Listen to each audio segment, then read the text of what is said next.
Welcome to Conversations That Make a Difference with your host, Teresa Velardi. We believe that authentic, meaningful, and diverse conversations are the glue that binds us together.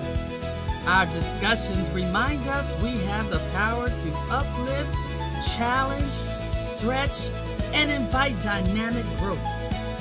Are you, like many, feeling like you're flying by the seat of your pants through life?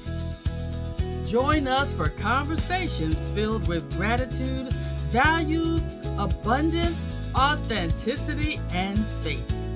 Here's the host of our show, Teresa Velardi. We're here for an incredible conversation with Joe DiMeo, who is the very first person to undergo a successful face and double hand transplant. And as most of you know, if you've been listening to me for a while, I usually start our time together with a prayer. So let's do that now. We'll say the serenity prayer. God, grant me the serenity to accept the things I cannot change, the courage to change the things I can, and the wisdom to know the difference. And it is by God's grace that we are indeed fabulous, blessed, highly favored, living in our greatness, using our gifts and talents, making a difference in the lives of others with passion and purpose. And all of God's great universe is conspiring in our favor. And so we gratefully say, Amen.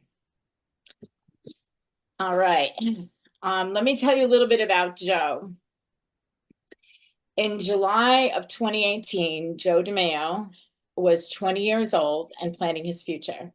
One fateful morning, after working an extra late night shift, Joe fell asleep at the wheel of his car on his way home, and he lost control, rolled several times before the car burst into flames. He suffered third-degree burns over 80% of his body. And Joe, after undergoing a nearly 24-hour surgery in 2021, is indeed the world's first successful face and double hand transplant. Joe, welcome to Conversations That Make a Difference. I'm delighted to have you here. How are you? I'm doing good. Nice to be here too. I'm glad that you're with us. So, Joe, your story is one that's not new to Conversations That Make a Difference. You've been interviewed by many people on many talk shows and radio networks and podcasts. You are indeed someone who has taken lemons and made them into lemonade, if you will. I know that you are living your best life possible today. Can you tell us a little bit about your experience as you went through this incredible transformation? So talk a little bit about the day, what was in between, and maybe give us a hint as to what your life is now. And you can take your time and go as you wish.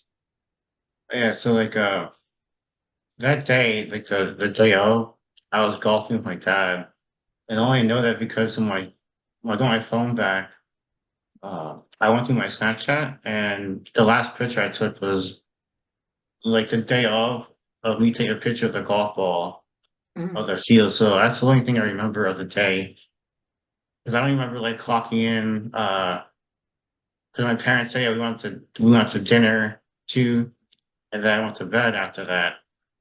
And so I remember eating dinner. That's how far back my memory doesn't go on that day.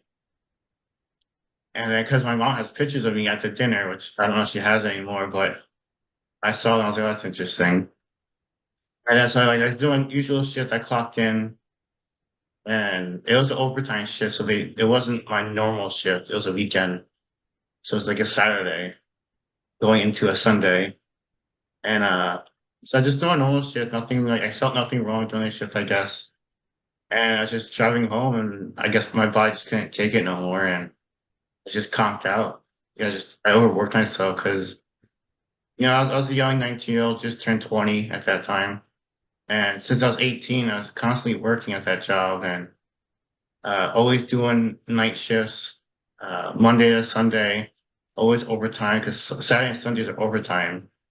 And so I was just constantly doing overtime, always doing double shifts in the IC. never said no because just I just wanted the money and I wasn't struggling nothing. I just wanted the extra like mess around money. Always nice to have like money to spend and money on hand just in case something bad happens. And Mhm. I'm also a car guy, so it's nice to have money for car parts, especially when something breaks, you have to fix it right away. And Yeah. I like to work my own car at that time. I can't do it no more, but What kind of so car I were you always in? What kind of car were you driving at that time? at the time I was on a Dodge Challenger RT, Hmm. all blacked out, and had to like I only exhaust modifications. I didn't want to do nothing to the engine because I thought that was a waste of money on an RT because I could just save and get a better car. So I wanted to Hmm. work on the engine. And I wasn't want a permanent car either. I wanted another car after that. I think on my permanent car, I would do engine modifications, but that's a whole nother story. But my body just conked out on that night, and that morning, early morning, about like 7 o'clock in the morning, not 6:30, I think, because on overtime shifts they take out the lunch break, so you don't have the hour break. You just work through it, which I don't mind. I think I like that better than the lunch break, honestly. Like, I wish they did that during the week to my regular schedule. So at least I get to go home an hour early and eat what I want. I'm not have to rush to eat. And like my car flipped a couple of times and caught on fire. I was halfway out the car and a good Samaritan, like pulled me out the rest of the way. Took the ambulance about like 3 minutes to get there, which is pretty impressive. I saw the police report later on. Pretty impressive. The police do have a video of the crash, which I would like to see, but they they say no. I guess they don't think I can handle it, but I just want to see my car flip. Very curious. I'm pretty okay with I'm okay with the situation, so I'm ready to see it. I was always ready to see it. Yeah, I woke up from the coma about 3.5 months later.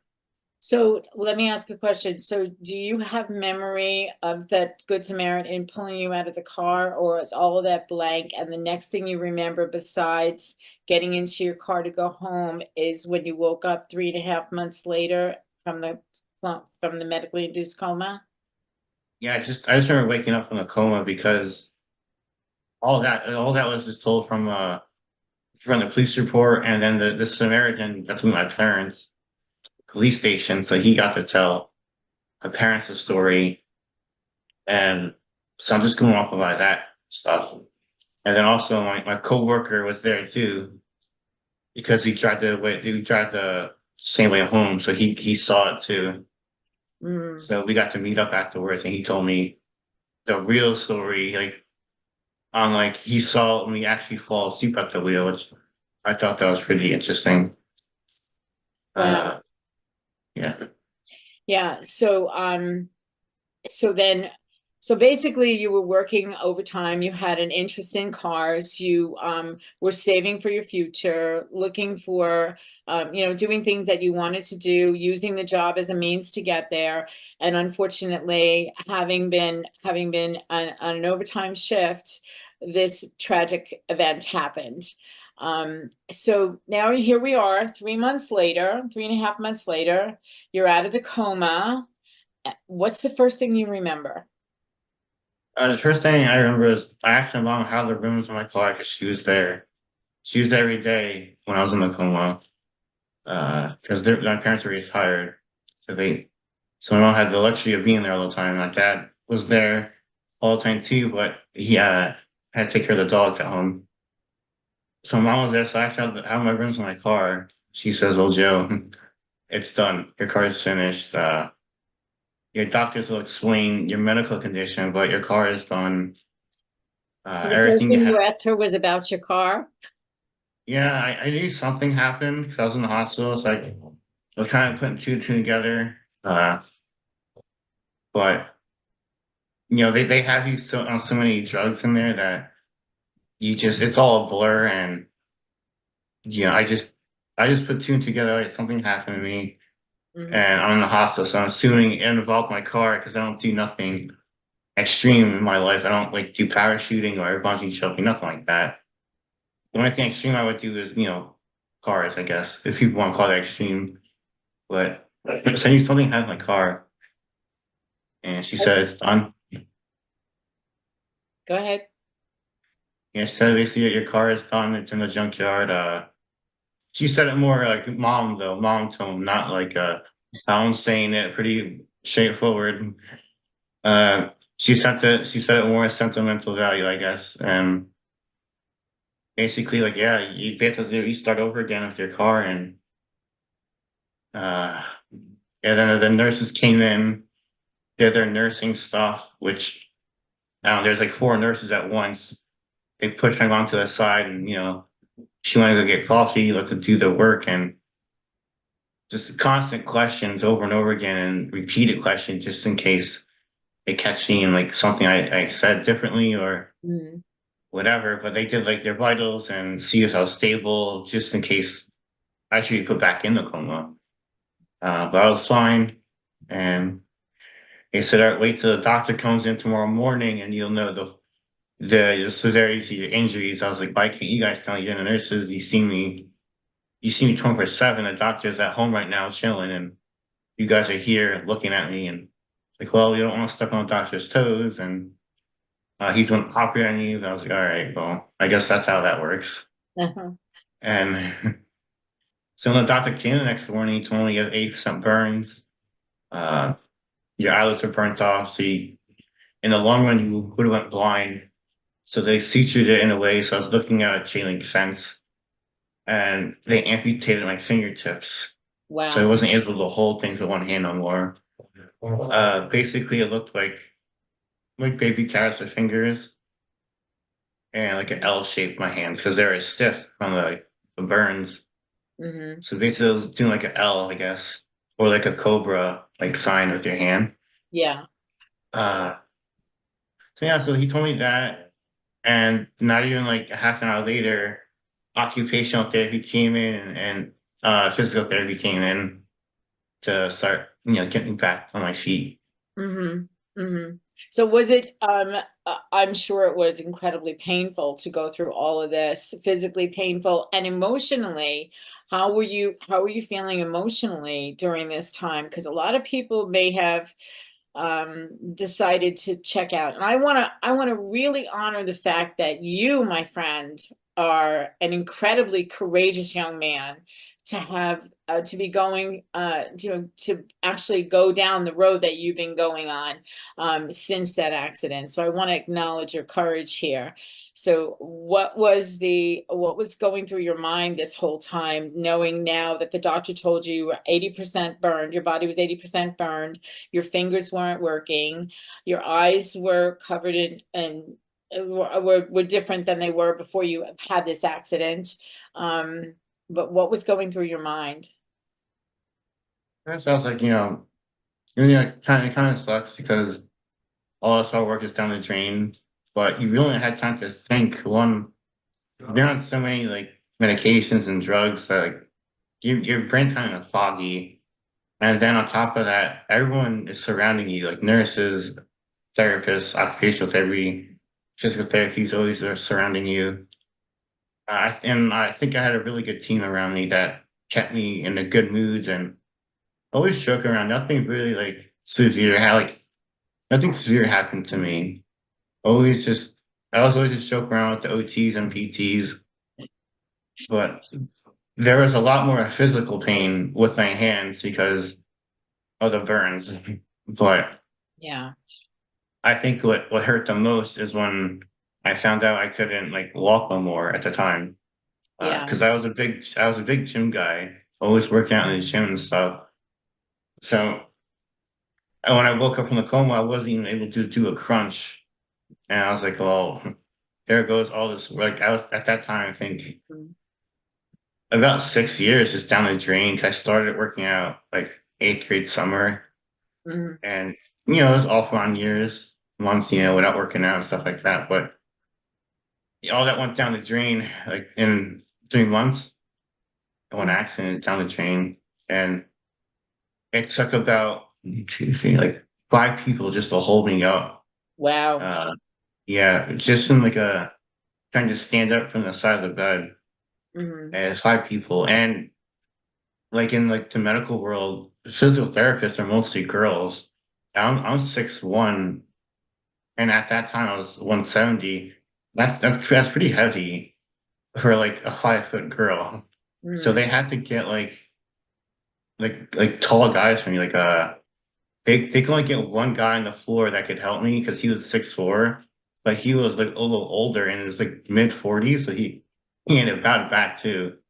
So he was really putting in the work just to try to hold me up, and like me and him were both out of breath, and all the other physical therapists were like holding me up by the sides as much as they can. Mhm. Uh, What a it journey. got tricky when I tried to start actually walking. That was a fun moment. I wish I had that on camera or something, or someone took the video of that because there was like 7 people and then a chair just in case, and it was a mess. Yeah, well, I can imagine that it was quite a struggle for you to get back on your feet again, literally to get back on your feet, let alone take your first steps since this accident happened.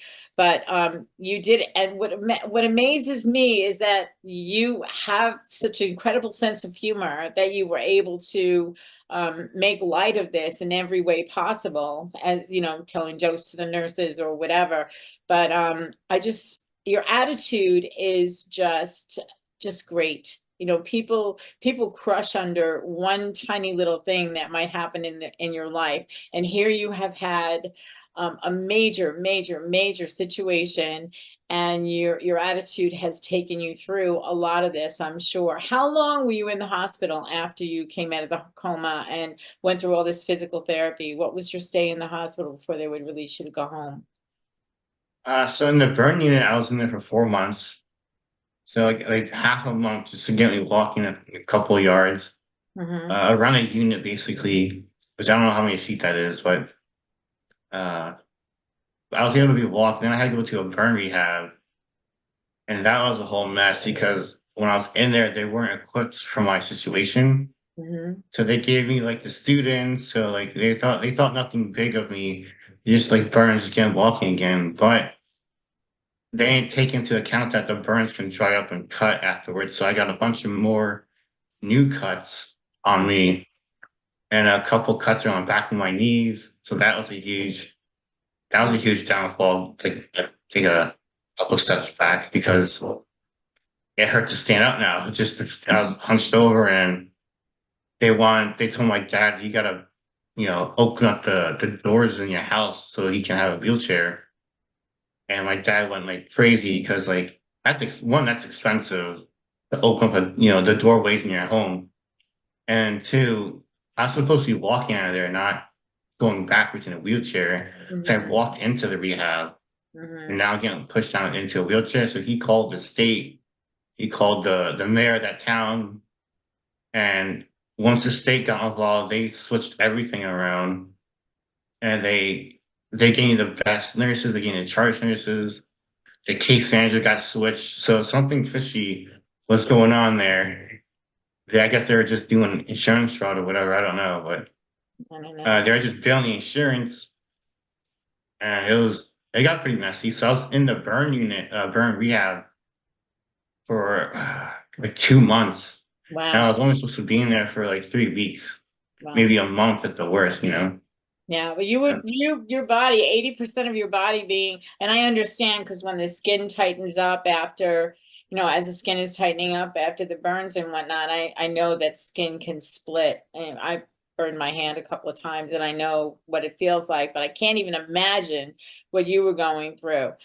So a little bit of a backslide, but you got the care that you needed, through the next portion of it. So were you actually in a rehab facility, or you were able to be at home and do your rehab at home? Yeah, I was in a rehab facility for for a while. Until I was able to walk again. Like so my dad did not want a wheelchair in the house. The Yeah. whole point was to get out of the wheelchair and to walk again.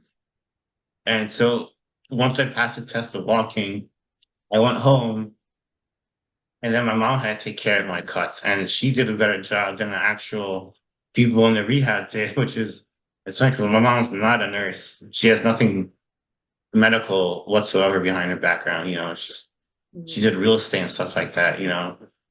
And like she's a mom, so it's Yeah. nothing medical. So then she But took care of my the love of a mother will bring you to do things that you never thought you would have to do when it yeah, comes to your children. I know I have a child. I have a son who's a little bit older than you. And if he needed me for anything, I would learn how to do whatever it takes in as gentle a way as possible in order to be able to make sure that you were getting better. So kudos to your mom. Shout out to your mom for that. Yes. yeah, like I knew she meant business when she shortened her nails for me because she likes acrylic nails. That's her thing, and so she shortened them so she wouldn't like poke me, like you like and like fast, like today. If I need help putting on my UV gloves to like drive or something, or she has her nails long back again, like how she likes them. They scrape my hand here and there, it hurts, but she's not doing it constantly, so it's once in a blue moon she'll do it for me. So I Mhm. don't mind it, but it's just when she's showing her nails, I know she meant business. I'm taking care of me. Mhm. Yeah. Yep, she meant business. Yeah, and we're gonna take a break in just a second, but I wanted to just let everybody know we are talking to Joe DiMeo, and he is the very first person in the world to receive a face and double hand transplant after a tragic accident that burned 80% of his body. And Joe, before we went to break, we talked about the period of time that was between you're coming out of the coma and your family taking care of you, having spent some time in a rehab before that, and your mom taking care of you and whatnot. So then they discover that probably the best thing for you would be to have the transplants that we're going to talk about. But it was 2 years time between the time of the accident and the time that you actually had this life-changing surgery.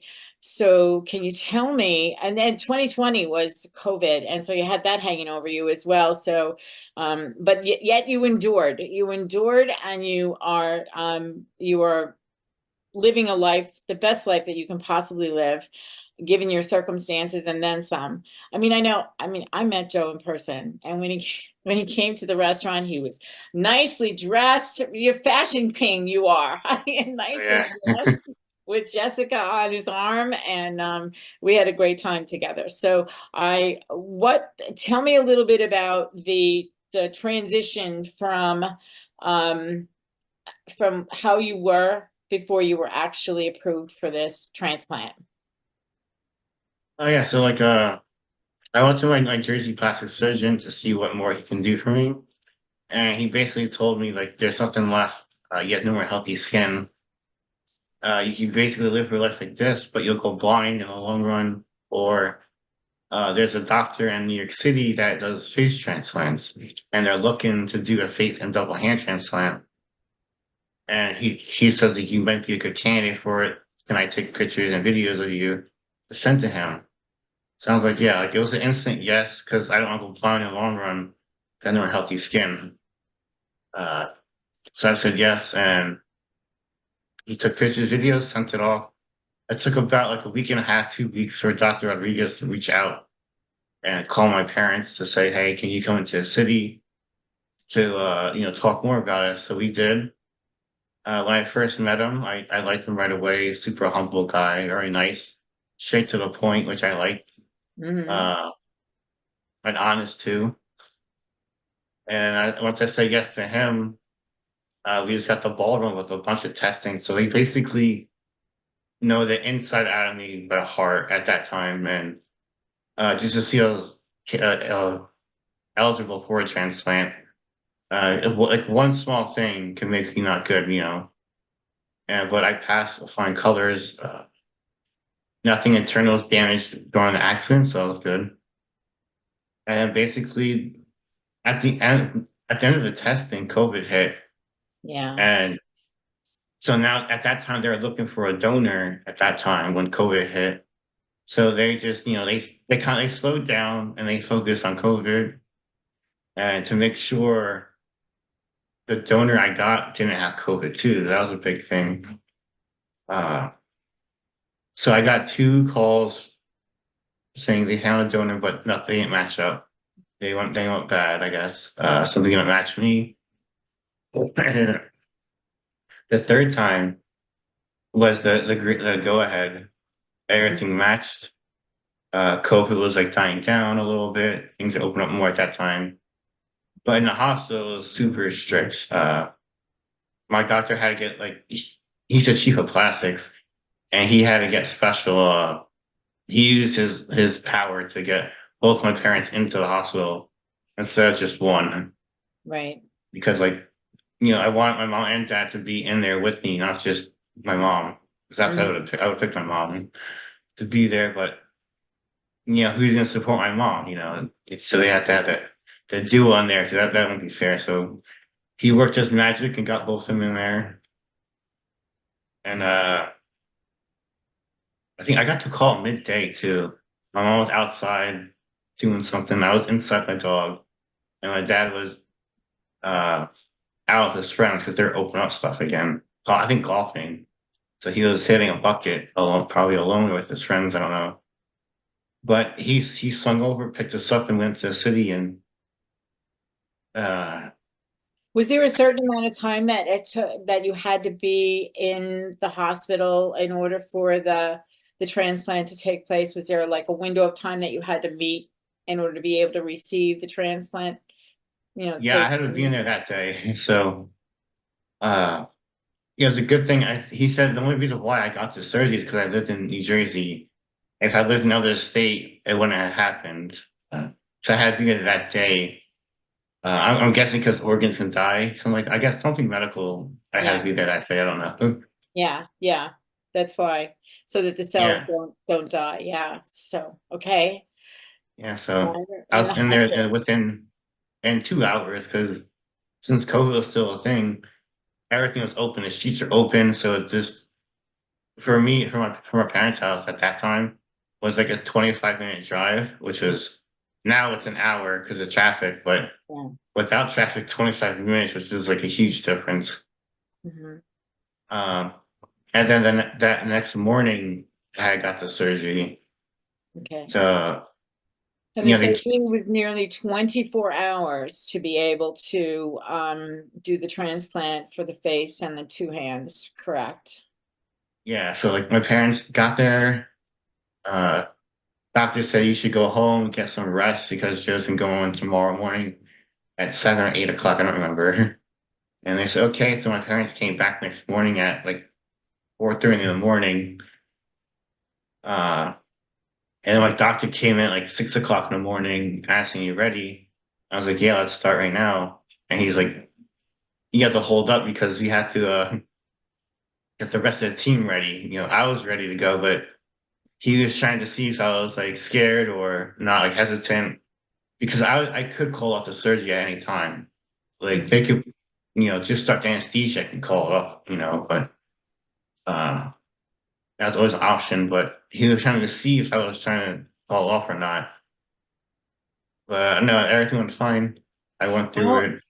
how did you feel knowing that now you're going to get a new face, and the burnt skin isn't going to be showing, you're getting a new face? How did you feel that this was about to happen?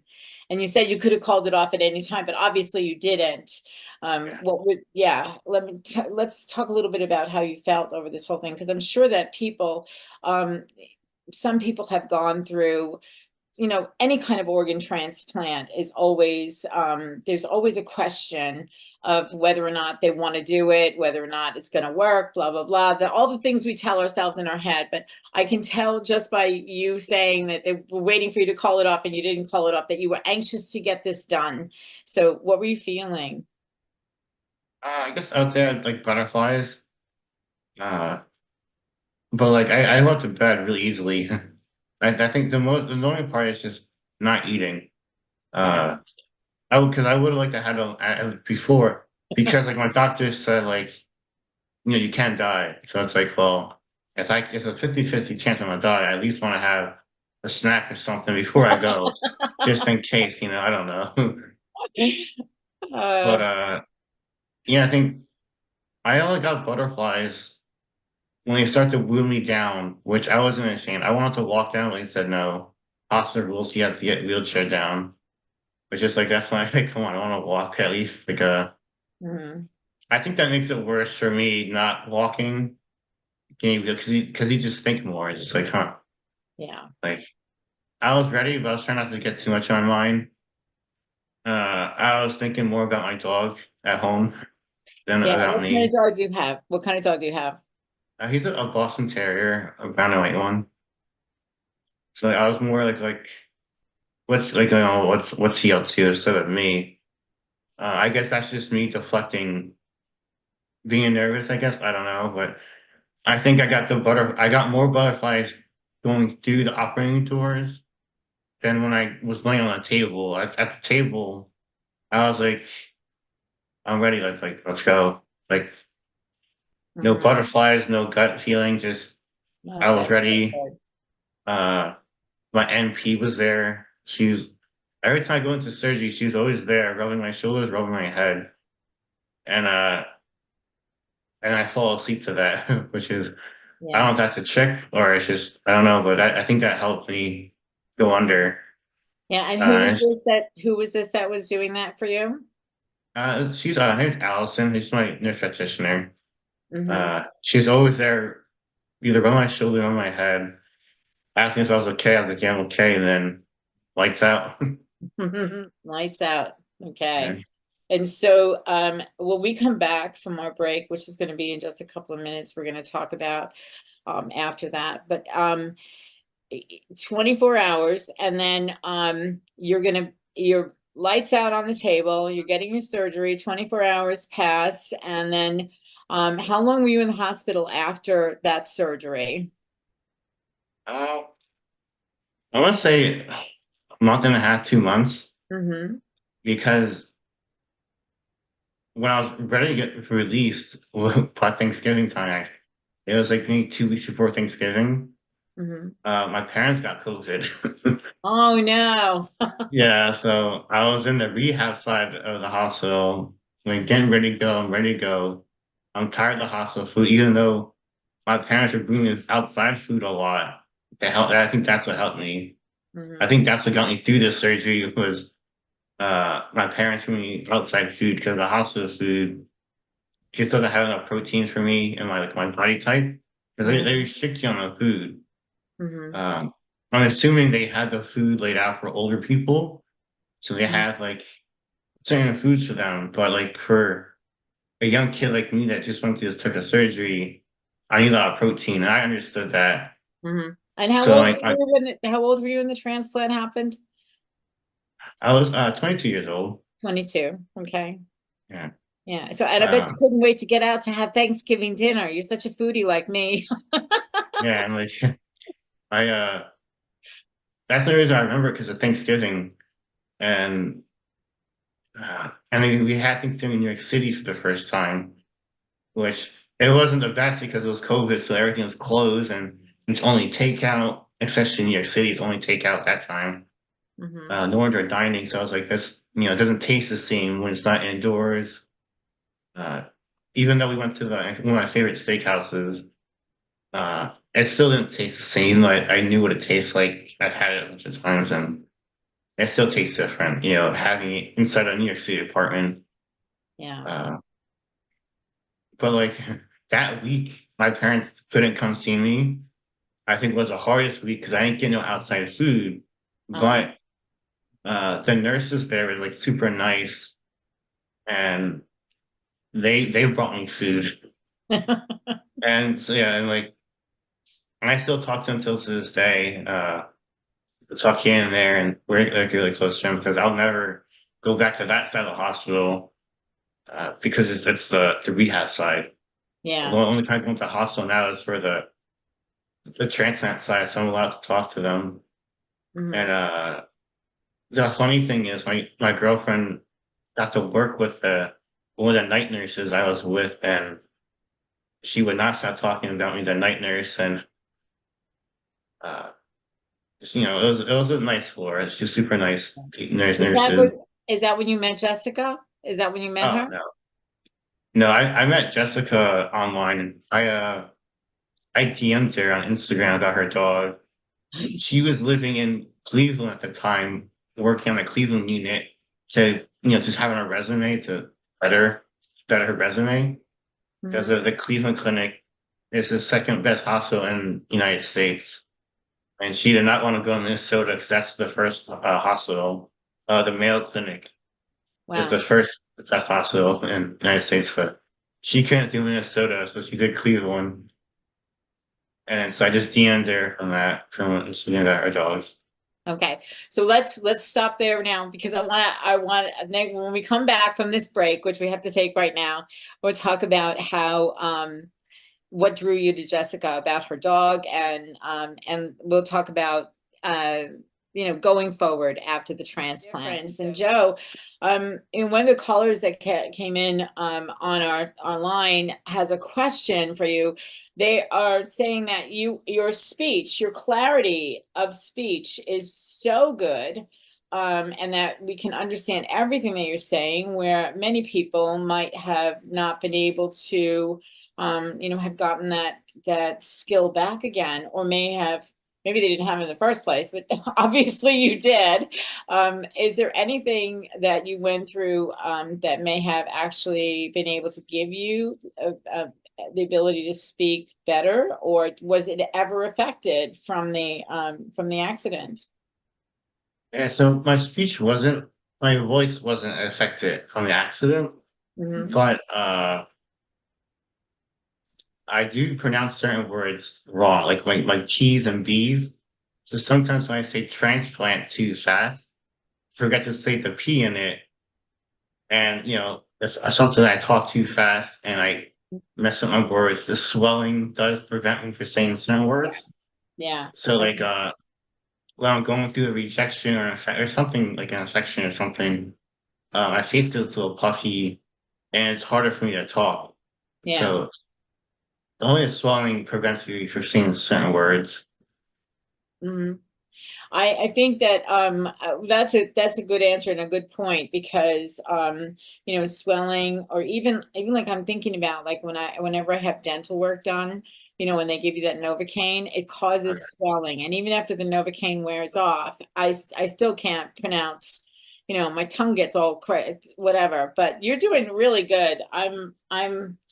I'm impressed with who you are and how you be, and all the things that you go through. You're still able to keep your incredibly good attitude, and you're courageous going through every single thing that you have to go through, as you hit some stumbling blocks along the way with the transplant. So before we went to break, we talked about how you met Jessica, and the you said the dog. You commented on her dog. Why? Yeah. She have the same kind of dog as you? Yeah, so we have the same dog as a Boston Terrier. She has a black and white one. I have a brown and white one. Hmm. And And what are oh, their hold on. names? What are their names? The black and white one is Kirkland, and the brown and white one is Buster, which is my dog. And Kirkland's our dog. Okay. Okay. And And they're so you met her over the dogs, and and she was in um not where she wanted to be. She wanted to be in Minnesota, but then how did she end up in New York? Was it a transfer, or was it you that brought her there? it was like she wanted to do travel nursing, and so like when we were talking, she wanted to do travel nursing, so she wanted to do a travel job in New York City, because she's originally from LA, Hmm. and so she just used that address to do a travel job in New York City, and then we just went from there. We got an apartment together, Hmm. and we just like went from there. Yeah. Yeah. So the two of you have a really incredible relationship, and I know that she supports you in every way. But tell me, when you woke up from the face transplant, um, and the hand transplant. Tell me a little bit about the hands. The hands. I know that you said earlier that they had to amputate your fingers. And are your hands?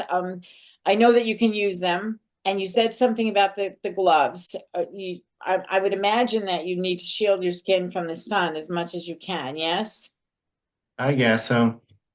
With a transplant, you can't be in the sun too long. It can cause rejection for me at least. I don't know about a kidney or heart though. When I had an inside transplant, Mm-hmm. but I have to be careful with sun. Extreme heat can also cause rejection too. Extreme cold, so Mm-hmm. extreme weathers can cause rejection. Mm-hmm. I do wear like long sleeve shirts in the summertime, UV protectant long sleeve shirts like fishermen wear, Mm-hmm. like on the boats. I also wear UV gloves with Mm-hmm. driving or walking around because I have to. Mm-hmm. Uh, I also wear like sun hats, to protect my face and sunglasses. Mm-hmm. Uh, Mm-hmm. because So, my eyes were affected during the crash, so I can't see mhm, text from afar. okay. So I wear sunglasses to protect them. Hmm. Do you know anything about your donor? I know he passed away at 48 and from a stroke. That's it. It's also a donor family if they want to tell me anything or not. But I always say online that I'm willing to meet up with them with no cameras. I don't know if the hospital, like the donor team says like you have to, this has to be on video for research purposes and Mhm. but like I think that's not if they said I don't know, I'm just saying that just to say that. I don't know if they said that or not. But uh I think that'll be pretty messed up having Yeah. cameras there. It's a pretty sentimental moment. It's not like a heart, kidney, or lung transplant where it's inside. It's Mhm. someone's loved one on someone else's face and hands, and Mhm. they can see and they can feel it too from the hands and face, So I think, I think it could take time for them, but it's been Yeah. 4 years now, so I don't know if they're still on it or if they just forgot about it. I don't know. Yeah. Well, it must be pretty traumatic for them too. So, yeah, the both of you, their family and you as the recipient and your family as the parents of the recipient. So, but let's switch to like what you're doing with your life today. Now, you mentioned that you're driving. You have, and I know that you love to drive. So, you're able to drive. And then you just recently started something that you want to tell people what you're doing as far as the shirts are concerned and the name of your company. Yeah, so like I started a t-shirt brand called 8% Gone. It's not out yet. I'm still printing them and working at the kinks. It'll be a lot easier than I thought, a lot harder than I thought, but uh every time I get like 2 steps forward, I take one step back because of my hands. Mm-hmm. I remember I was on a roll once before July in June. I was getting things rolling, but then I got admitted to hospital for infection on my neck, which is the blue tape is still there. It's the cut is still there. And that's from a biopsy. So I had going for that. And then they took me off a transplant medication called everolimus. And the side effect to that is, slower wound healing. So they took me off of that too quickly. They released me from the hospital. And then I had a everolimus withdrawal because everolimus is also a cancer drug where it helps chemo. So my hands and like my whole body like turned red and it was painful. I told my doctors, "Hey, I'm in pain instantly now." And there's no like gradual pain. There's like instant pain. I woke up, and so we got to come back in. So I went back in again for a withdrawal for about like a week or so, and then got out for a couple days. Got another infection in my hand from a cut I had. So the whole month, so I went in June 19th all the way to August 2nd. I was in the hospital, Wow. maybe like 2 or 3 days out at home during June. So like June was shot, and that's when I had everything was going to release in July. Yeah.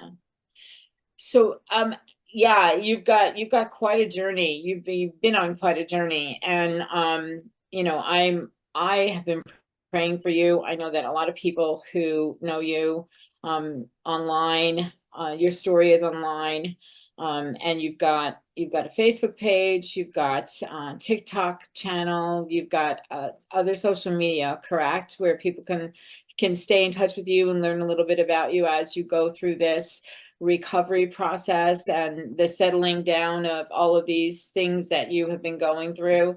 Um, do you want people to know more? Are you releasing information as you go through this process?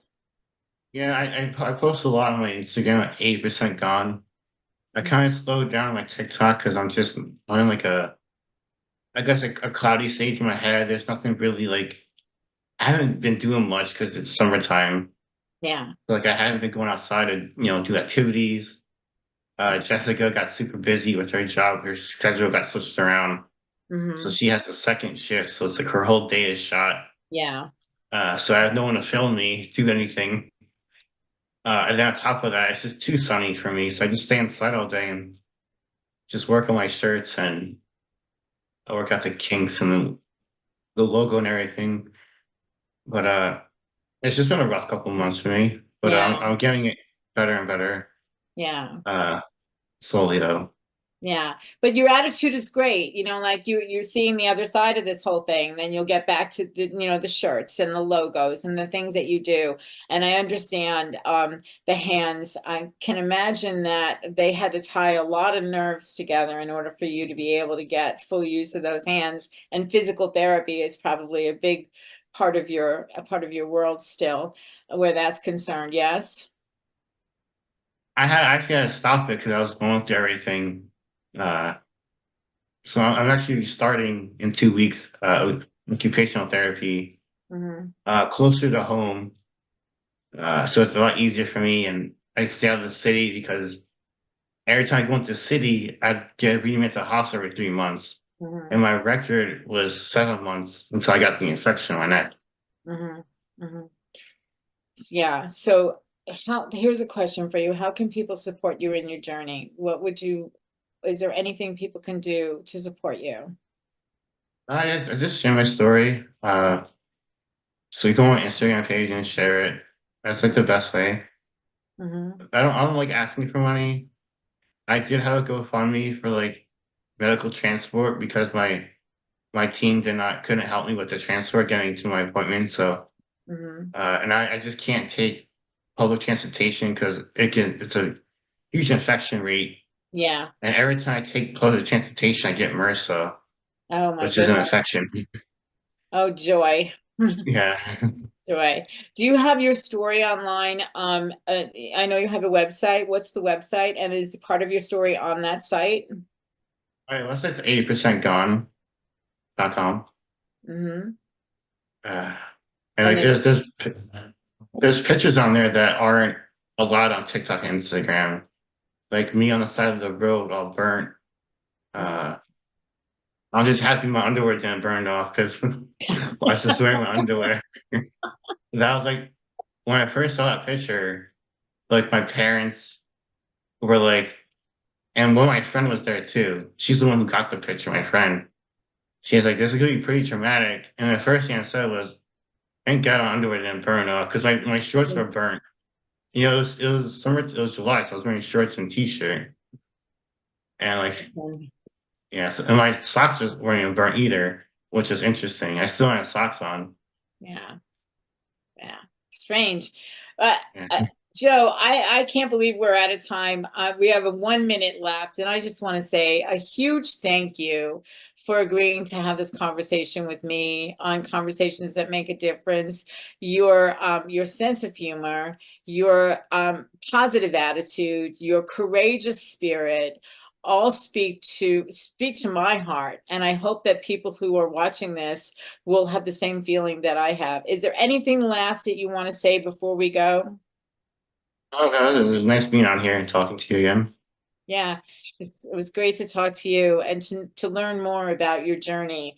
And I just hope that I hope that people are moved by this and want to know more. They stay in touch with you. Maybe they want to get to know you better. And your story is one of like I said, I can't use the word courage enough with you because it's beyond me. I don't know what I would have done given the circumstances in the situation, but you pressed on and you're pressing on and you're creating a business and you're telling your story and you're bringing hope to people who may not have had hope. So I thank you for that. And I thank you for joining me on Conversations That Make a Difference. And for those of you who are listening, my hope for you is that every conversation that you're having is not only making a difference in your life, but making a difference in the lives of people you talk to and people you love. Joe, thank you again. And I hope we'll visit with you another time on Conversations That Make a Difference. Thanks so much. Thank you. That brings us to the close of another episode of Conversations That Make a Difference with host Teresa Velardi. We want to sincerely thank you for tuning in and sharing your time with us today. Our greatest hope is that today's discussion inspired your personal growth, encouraged you to share your unique gift, and gave you the courage to write your own magnificent story. If this message resonated with you, let's keep the conversation going.